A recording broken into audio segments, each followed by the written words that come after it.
សម្ដេចគិតព្រឹទ្ធបណ្ឌិតប៊ុនរ៉ានីហ៊ុនសែនប្រធានកាកបាទក្រហមកម្ពុជានៅថ្ងៃទី29ខែឧសភាឆ្នាំ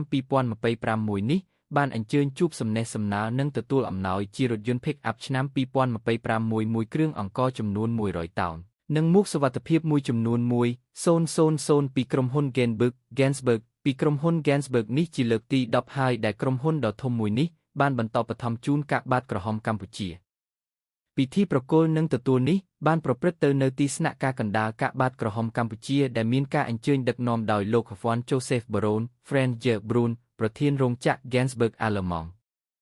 នាឱកាសនោះសម្ដេចគិតព្រឹទ្ធបណ្ឌិតប៊ុនរ៉ានីហ៊ុនសែនបានរៀបរាប់ពីសកម្មភាពមនុស្សធម៌របស់កាកបាទក្រហមកម្ពុជាដែលបានអនុវត្តនៅក្នុងឆ្នាំ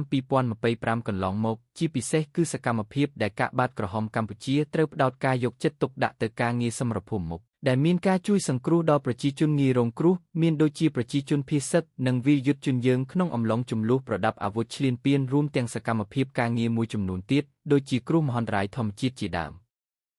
ជាមួយគ្នានេះសម្ដេចគិតព្រឹទ្ធបណ្ឌិតប៊ុនរ៉ានីហ៊ុនសែនក៏បានថ្លែងកោតសរសើរចំពោះក្រុមហ៊ុន Gensburg ដែលកន្លងមកនេះបានជួយឧបត្ថម្ភគាំទ្រយ៉ាងពេញទំហឹងក្នុងសកម្មភាពមនុស្សធម៌ជាពិសេសក្នុងអំឡុងប្រទេសកម្ពុជាទទួលបានការឈាលន់ពានពីប្រទេសថៃដែលធ្វើឲ្យប្រជាជនកម្ពុជារាប់សែននាក់ត្រូវជម្លៀសចេញពីផ្ទះភៀសខ្លួនមកទីទួលមានសុវត្ថិភាពហើយក្នុងនោះបានឃើញថាក្រុមហ៊ុន Gensburg បានចូលរួមនិងចុះទៅជួយខ្លួនឯងផ្ទាល់ផងដែរដែលមានការផ្ដល់ទាំងថវិកាសម្ភារៈក៏ដូចជាស្បៀងអាហារផងដែរនេះគឺបង្ហាញពីទំហំទឹកចិត្តដ៏ថ្លៃថ្លាមិនអាចកាត់ថ្លៃបានរបស់ថ្នាក់ដឹកនាំក្រុមហ៊ុន Gensburg និងក្រុមការងារដែលតែ